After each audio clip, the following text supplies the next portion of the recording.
relacionamento sempre projetando algo bom, algo duradouro. Então, você tem que realmente colocar, né, essas questões na mesa, falar com clareza dos seus sentimentos, certificar realmente que a pessoa entendeu, porque às vezes você está usando uma linguagem que faz sentido para você. Né? E tem uma gente que... comunicação também, às vezes, violenta, né, Bruna? É muito importante Exatamente. construir uma comunicação não violenta, saber ouvir. Todo mundo tem muita necessidade de falar, mas poucas pessoas sabem ouvir. E isso pode ser um diferencial também na relação, né? Perfeitamente. O que a gente percebe hoje em dia é que existe sim uma mudança no processo de comunicação das relações, né? Bauman, por exemplo, ele vai falar muito sobre esses amores líquidos. E a gente for parar para pensar no contexto, como a interferência, né, das mudanças tecnológicas, das mudanças dos arranjos econômicos mudaram as relações. Então, as pessoas elas passam menos tempo, né, em contato, convivendo, tirando esse momento de agora, que já está passando mais tempo. Mas a ideia é o seguinte, comece a entender que existem maneiras mais assertivas de se comunicar. As pessoas hoje, está todo mundo, né, WhatsApp, mensagem expressa, mensagem rápida. Aqueles emotions que eles criaram, eles não representam uma comunicação clara. E principalmente vou falar de conflito, né? Tem que lembrar que quando a gente está com alguma coisa aqui dentro, né, nos incomodando, a tendência da gente não... a gente às vezes não vai falar com tanta clareza, que a gente já está sob efeito das emoções. Então, tente estabelecer uma comunicação mais direta, pessoalmente. Evite discutir sobre conflitos, WhatsApp, né? Tenha tempo de qualidade e paciência para falar de uma maneira assertiva, sem despejar suas mágoas, sem despejar suas projeções, né? Falar claramente, eu me sinto assim quando você faz isso, ou eu me sinto assado, ou eu gostaria que você percebesse mais, ou quando eu ajo de tal forma, eu estou querendo te dizer isso. É uma maneira, assim, que eu falo, assim, muito simples, que pode ser implementada enquanto um hábito, para que os casais realmente consigam chegar num acordo e se acolham, né? Porque quando a gente já vai, né, como diz o povo, né, com as pedras na mão para atacar, ou de uma maneira mais agressiva, como que a gente vai esperar que o outro ele receba aquilo, entenda realmente o que a gente vai falar? A pessoa vai perceber a nossa emoção, que é a emoção de raiva, a emoção de mágoa, e muito provavelmente ele vai responder na mesma sintonia. Então, se a gente tem um resultado diferente... Né? Toda ação gera uma reação, do sentido igual ao contrário, né? Então, se você tacar a pedra, o outro também pode ser que venha com pedra, né? Mas é muito difícil achar esse equilíbrio aí, né, Bruna? Porque às vezes a pessoa, o balde já está entornando.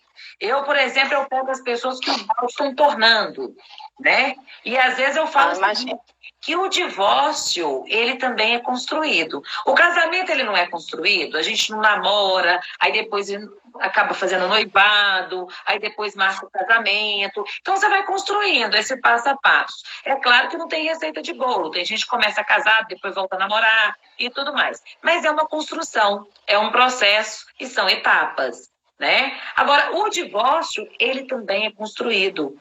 Eu nunca vi uma pessoa acordar e falar assim, eu vou divorciar hoje.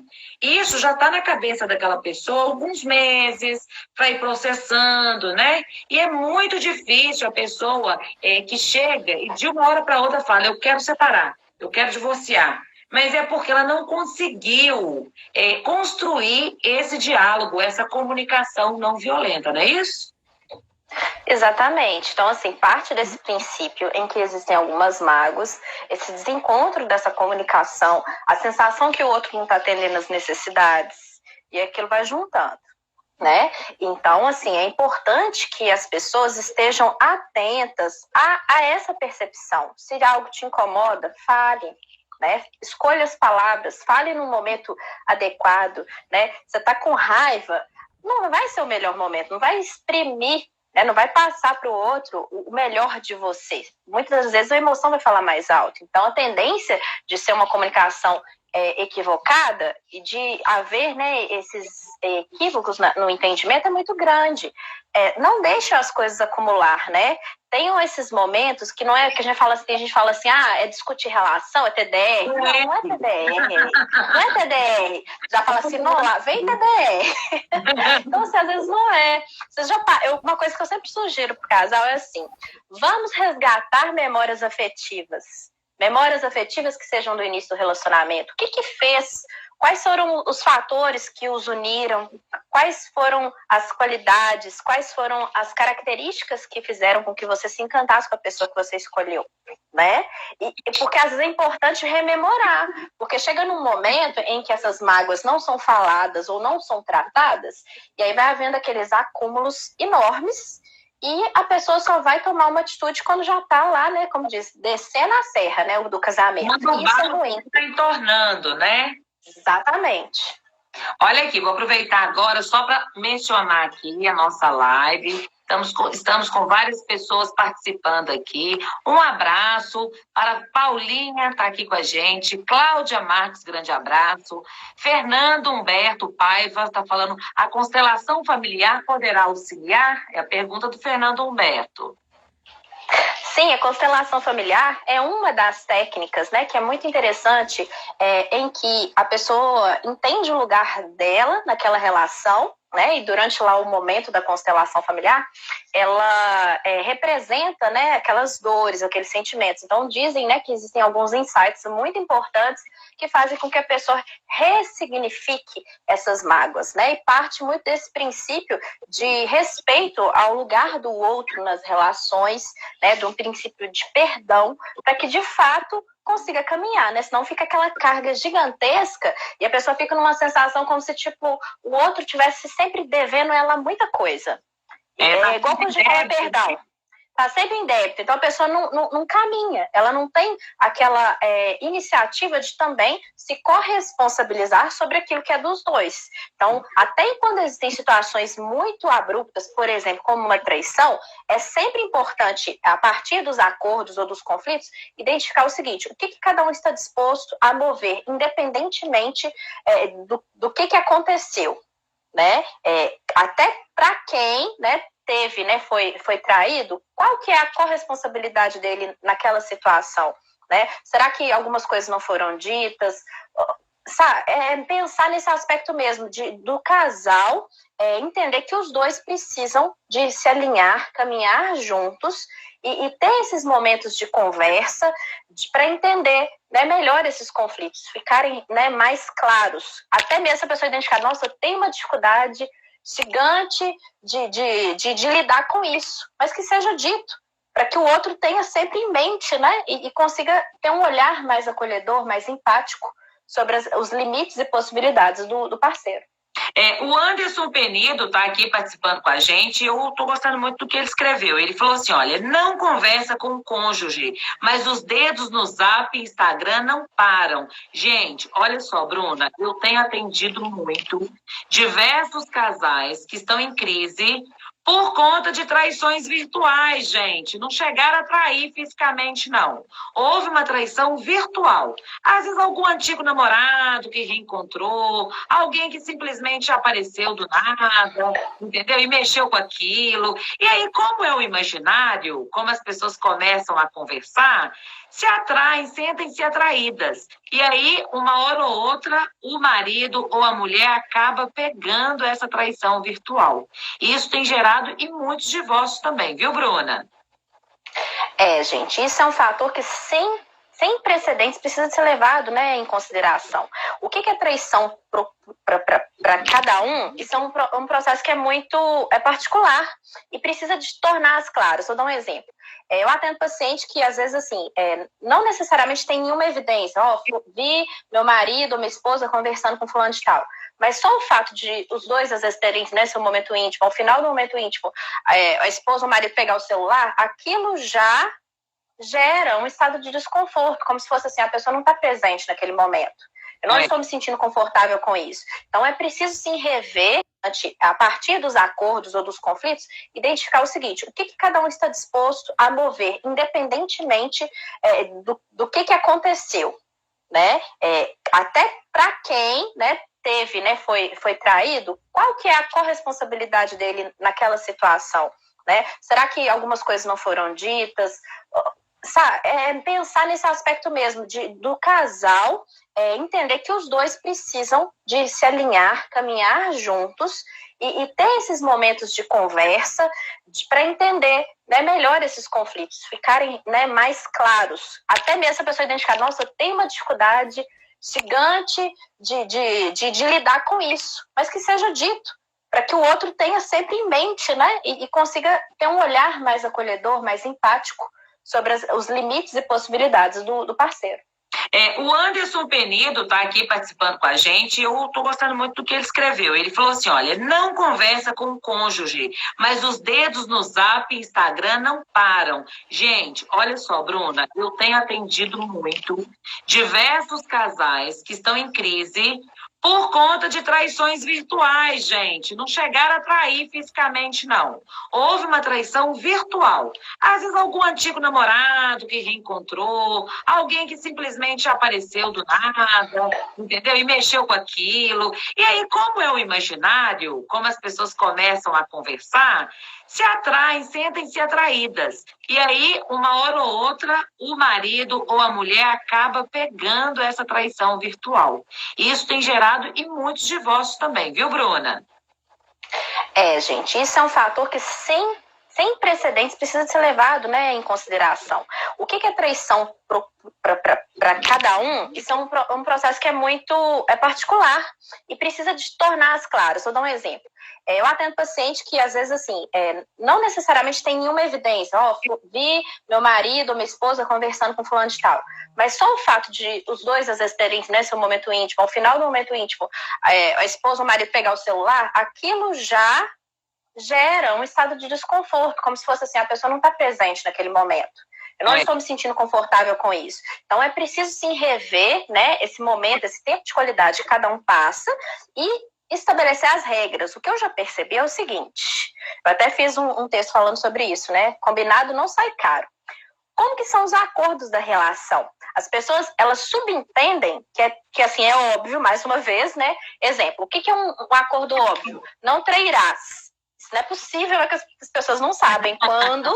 Mas só que que tipo de traição? Às vezes, conversar no celular, ou ter ex-namorado em rede social, ou às vezes até conversar com outras pessoas, mesmo que não tenha havido nenhuma relação anterior, já representa algo que fere aquilo que a pessoa acha que é certo. Então, é preciso você entender o que o seu parceiro, qual que é o limite do seu parceiro, e vocês chegarem nesse acordo.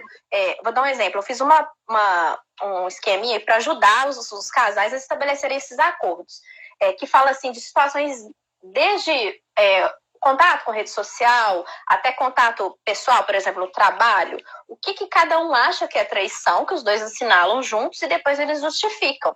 Porque a tendência é a gente achar o seguinte, por exemplo, para mim, conversar com outra pessoa não é traição, mas esse meu parceiro é. Então, como é que vai chegar nesse consenso? Tem que estabelecer um acordo, independentemente se um concorda ou não. Né? Porque aí vai haver um processo assim, de o quanto você está disponível para ceder, né, sua concessão, sua capacidade de concessão frente ao que vai gerar um bem para o relacionamento. Então, assim, esquecer por um momento também, né, de ver o mundo só a partir da sua lente da sua e considerar.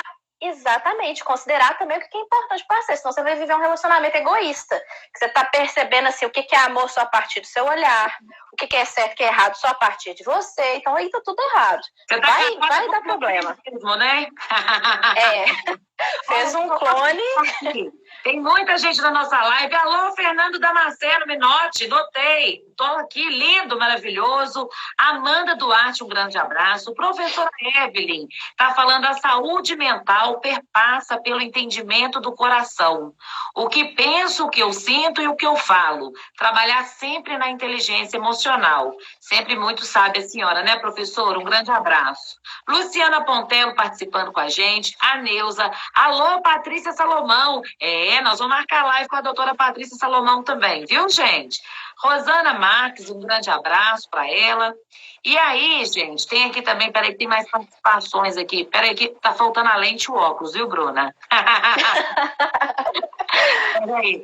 Na era digital, a comunicação é prejudicada, concordo. Aliás, não é só para casamento, não.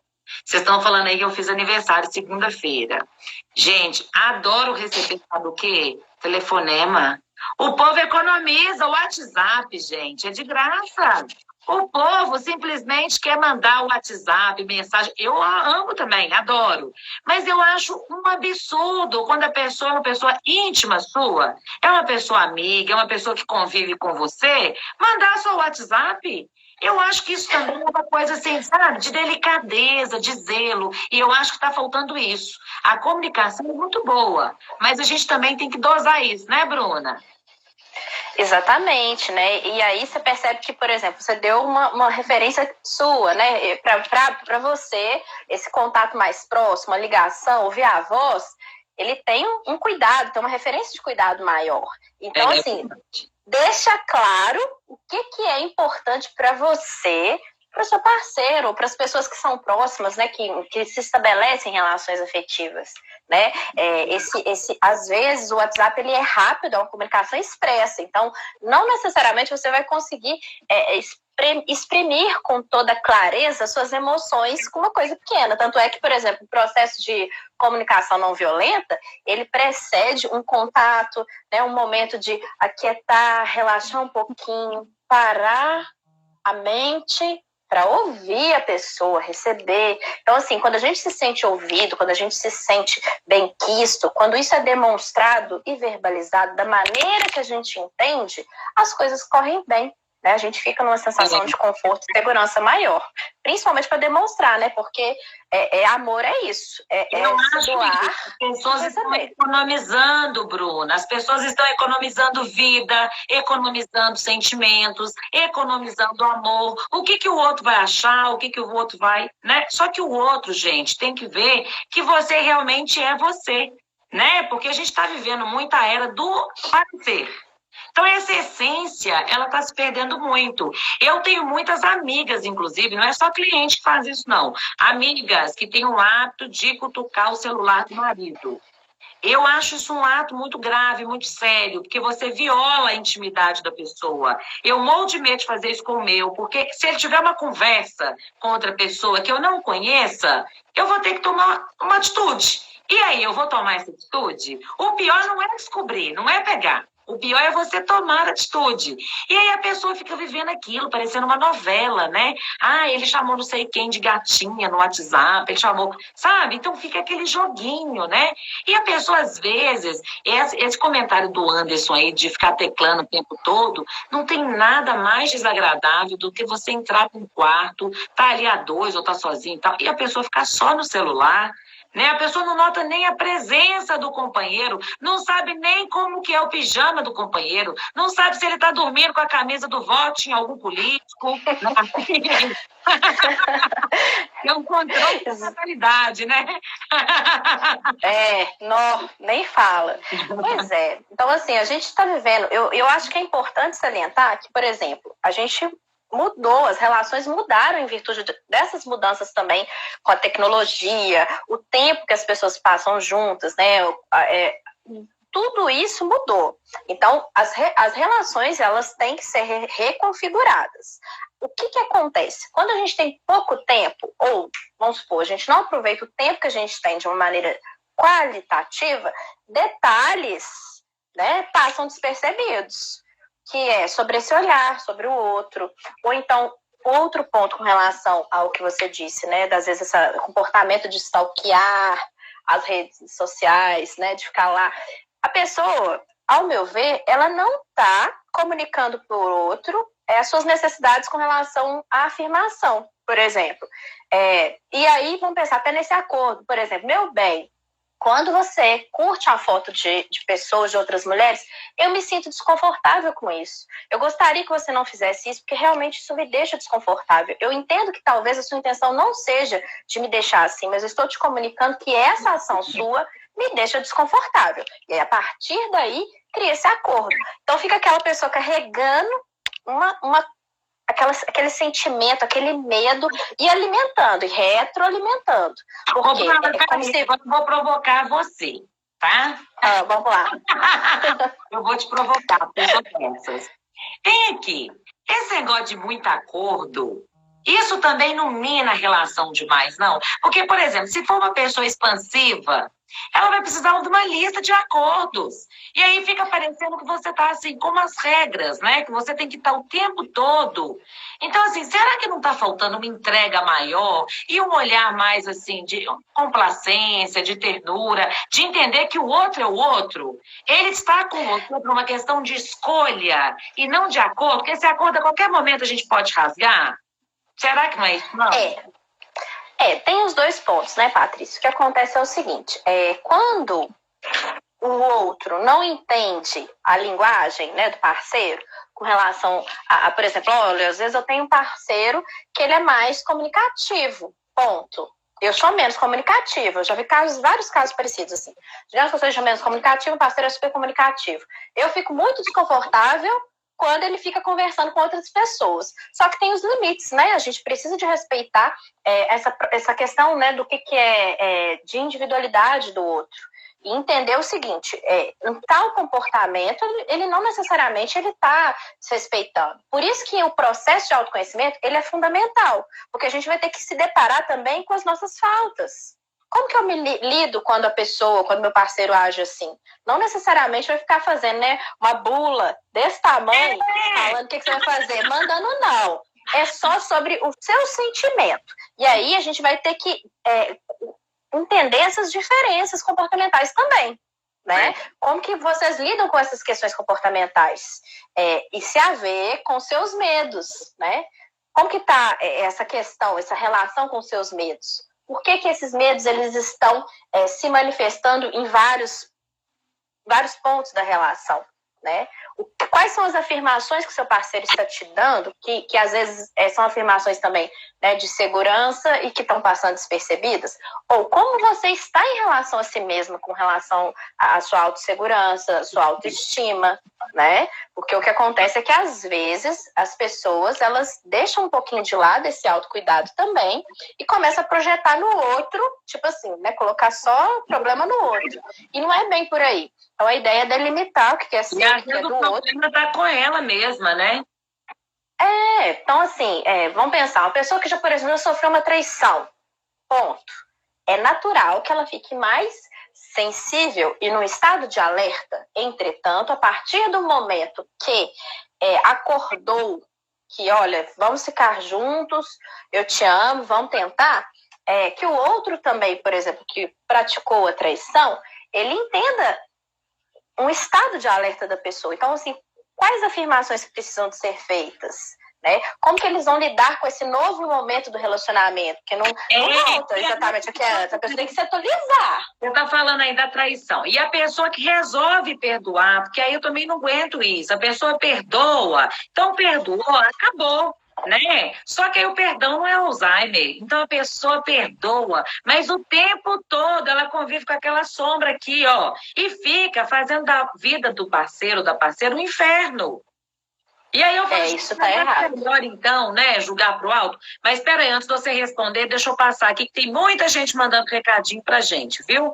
Vem cá, vamos ver. Olha, Primília, um abraço, Cunha, se colocar no lugar do outro. Isso é tudo, né? Empatia, poxa vida.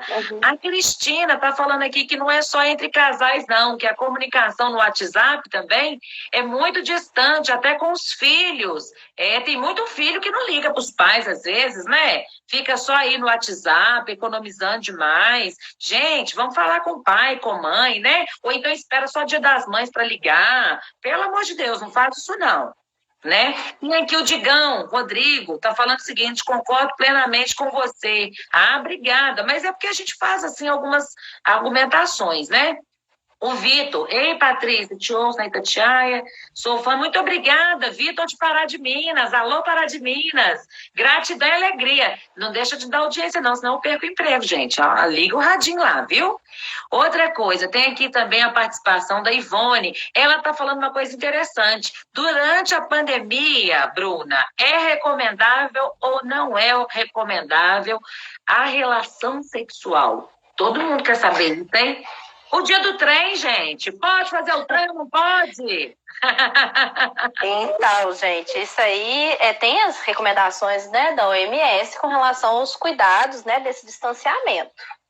E aí é importante entender, por exemplo, para pessoas que não estão expostas, né, que não se expõem tanto, tem pessoas que estão fazendo quarentena total. Né? A gente precisa entender que, por exemplo, ainda muito está se determinando e se estabelecendo sobre os cuidados, né, que a gente precisa de ter com relação para não se propagar o vírus.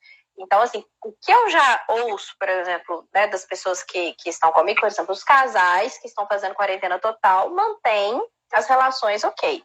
Entretanto, a OMS, sim, né, tem feito essa recomendação para diminuir, para evitar esse contato desse momento, exatamente como um cuidado maior com relação à propagação do vírus, né? Então, existem esses contrapontos que realmente eu entendo que até certo ponto, né, é passível de haver, né, essa diferenciação, esse isolamento, né, em casa. Né? Tem casais, por exemplo, de profissionais que trabalham na saúde, que eles ficam extremamente expostos. Então, aí você já tem que pensar, né? Poxa, eu estou exposto a um perigo maior, então eu tenho que ter um cuidado comigo e também com a pessoa que eu amo.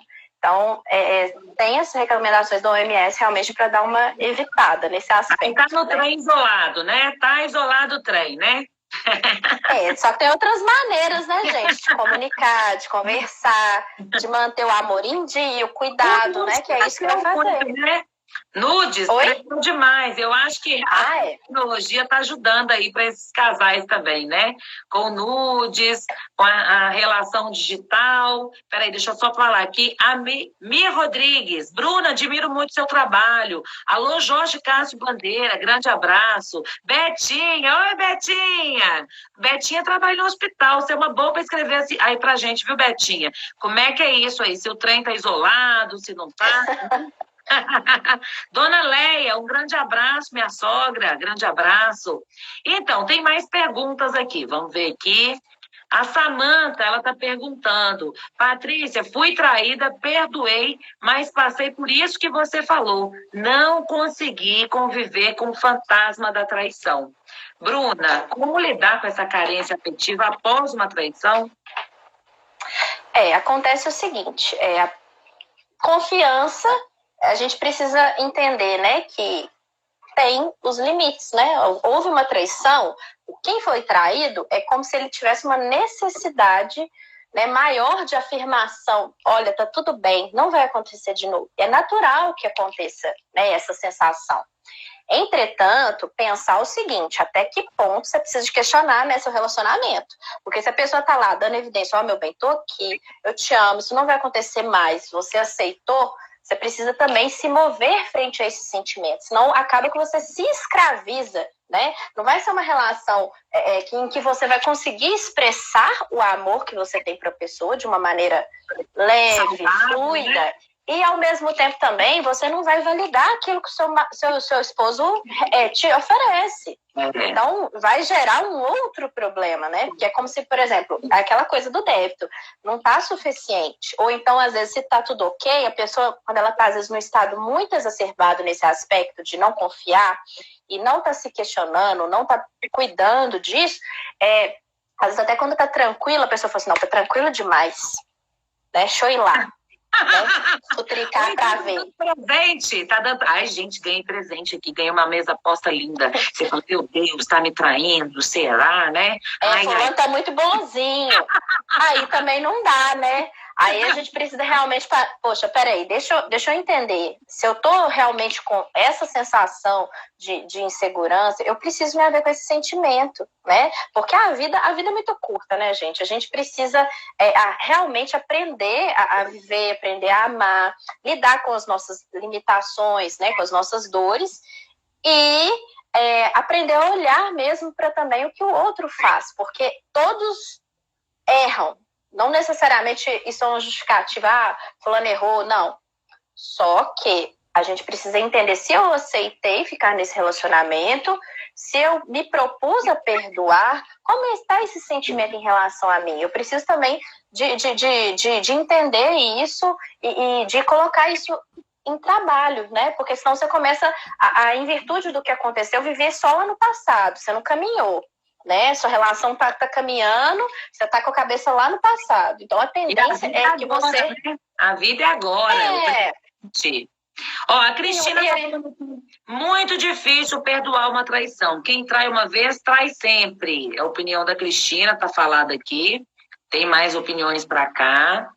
Tá, o pessoal tem muita questão, essa questão da traição pega muito, né, Bruna? Mas eu costumo dizer o seguinte, quando chega para mim lá para divorciar, porque quando eu vejo que tem o amor, que tá, né, ainda tem um respeito, aí eu mando para você, mando para os psicólogos, para os terapeutas. Agora, quando eu vejo assim, eu falo assim, gente, o divórcio para esse casal, ele é melhor do que o homicídio. A pessoa vai se matar ou vai morrer.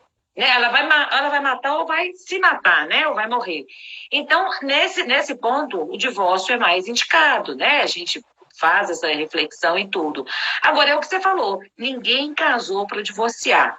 Mas as pessoas também hoje, Bruna, eu vou fazer aqui uma crítica, esperam ter tudo para casar. Elas não querem casar e construir sonhos juntos, mas não, gente. Já estão querendo, assim, casar com tudo pronto, fazer tudo um planejamento. E quem planeja as coisas, é claro que tem que ter planejamento. Eu não acho que não tem que ter, não. Mas, às vezes, querem as coisas muito perfeitas. E aquele brilho do sonho, aquilo ali é perdido, né, Bruna? Porque na hora que casa, já tem tanta intimidade, já sabe tanto um do outro, que aí espanta um pouco e acaba separando mais rápido. Pelo menos a experiência que eu tenho de escritório. É isso mesmo, Bruna, no seu consultório aí? Você citou um ponto muito importante, né? Como que são as expectativas da pessoa sobre o outro. Isso impede que a pessoa veja o outro da maneira como ele é, né, real, ou até mesmo da pessoa projetar um cenário perfeito para daí tomar passos, né? Então, assim, isso interfere na maneira como ela vai se relacionar com o outro, né? Como é que ela vai lidar também com os erros, os acertos, né? Que a gente é imperfeito, né? Claro. O relacionamento, ele vai passar dificuldades, ele vai mudar. Não existe relacionamento igual, né? É igual aquele exame, né, do eletrocardiograma, né? Vai ter picos, vales. Então a pessoa tem que realmente entender o seguinte, olha, isso aqui é a vida real. A gente vai passar por fases. O que cada um está disposto a fazer pelo relacionamento? Isso vale tanto para relacionamentos em que a pessoa, né, ela quer que o relacionamento dê certo, mas como também para a pessoa identificar, olha, a gente está se machucando, a gente não conseguiu superar esse ponto. Qual é a melhor decisão para se tomar diante desse cenário para que a gente mantenha, né, o mínimo básico de respeito, né, pela relação que teve? Então, assim, tem esses dois pontos que é importante que o casal ele realmente, né, perceba, tome uma decisão acertada e consiga entender que relacionamento é vida real, gente. E hoje a gente pensa assim, o que as redes sociais, não, interferência nas redes sociais sobre que antigamente esse casal, né, família margarina, né, de margarina, hoje é o Instagram. O Instagram mostra aquelas fotos maravilhosas, vida perfeita. É como se as pessoas não ficarem atentas, ela perde um pouquinho a referência do que é o real. E ela vai... Tudo bom é marido dos outros, né? O povo adora elogiar marido do outro, esposa do outro, né? Para o outro, eu sou mulher do outro. Então, você é ótima. Mas e para quem está comigo, quem dorme comigo? Será que eu sou tão boa assim? Bruna, nós estamos chegando no final da nossa live, porque senão ela vai cair. Eu quero te agradecer muito. Deixar muito obrigada. O nosso perfil, né, o Patrícia Joe, o Bendito, à sua disposição. Volte sempre. Muito obrigada. Fazer aqui esses esclarecimentos para a gente, né, tão importante aí. E eu quero desejar aqui para todos os nossos seguidores que tenham aí uma boa pandemia. O melhor lugar do mundo é o lar da gente. Se você está aí muito em briga, em desarmonia, pare, autoconhecimento, porque o problema pode estar com você. Não é isso, Bruna? Exatamente, gente. Vamos cuidar mais de nós mesmos, né? Cuidar da maneira como a gente fala com o outro e cuidar da pessoa que a gente escolheu. E aí eu queria deixar também, né, meus agradecimentos pelo convite. E, pessoal, me segue lá no @psicóloga Bruna Coelho. Foi um prazer estar com vocês. Olha, gente, siga a Bruna lá. Amanhã vai ter vídeo dela também no Bendito. Eu vou pegar um vídeo seu, Bruna, para pôr no Bendito com o seu perfil. Ela tem também um outro perfil excelente, né? Dá o outro perfil, Bruna. Ah, sim, é que eu sou psicóloga e sexóloga, né? Aí eu trabalho alguns conteúdos mais no psicologia e os específicos sobre relacionamento, sobre sexualidade, no @sexologiabh. Aí vocês podem encaminhar dúvidas, caso vocês tiverem também, que a gente sempre faz conteúdos bem interessantes. Nós vamos fazer um só sobre sexo, viu, Bruna? Dia do trem, né, gente? Dia do trem. Dia do trem é sexta-feira, nós vamos fazer. Gente, eu quero agradecer a todos vocês. Vou salvar a live. A Gabi te amou, viu, Bruna? Tá falando que você é linda. A Cris tá falando para eu te levar no Espelho Mágico. Vários seguidores aqui, o Luiz Felipe. Nosso grande abraço. Lembrando para vocês que amanhã tem a live com a professora Silvana Lobo. Vamos fazer o bate-papo jurídico sobre a situação política. Tem muita coisa para falar. Bruna, gratidão e alegria. Um beijo, gente. Obrigada, viu? Beijo. Beijo.